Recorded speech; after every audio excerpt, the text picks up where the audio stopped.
My name is Sanjivana Shisha. I am coming from Arrowville Kids Nursery and Primary School at Pudukottai. நாங்கள் medical college எக்ஸிபிஷனுக்காக வந்திருக்கோம். இந்த body parts எல்லாம் நாங்கள் இதுவரையும் பார்த்ததே இல்லை. எங்கள் ஸ்கூல்லேருந்து எல்கேஜிலேருந்து 5th ஸ்டாண்டர்ட் வரையும் வந்திருக்கோம்.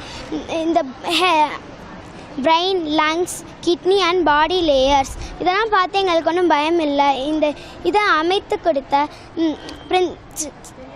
correspondent sir, principal man and teachers, and special thanks for Health Minister Dr. Vijay Bhaskar sir, and again thanks for medical students at Medical D. Thank you. நான் தஞ்சை மாவட்டம் பட்டுக்கோட்டையிலேருந்து வர்றோம். என்னுடைய நண்பர் மூலமாக அந்த புதுக்கோட்டை மருத்துவக் கல்லூரியில் அந்த மருத்துவ சம்பந்தமான பொருட்கள் எல்லாமே காட்சிக்கு வச்சுருக்கிறதா சொன்னாங்க. இங்கே வந்து பார்க்கும்போது தான் தெரிஞ்சது இது மிகவும் ஒரு அருமையான வாய்ப்பு. கல்வி கற்றுட்டு இருக்கக்கூடிய மாணவர்களுக்கும்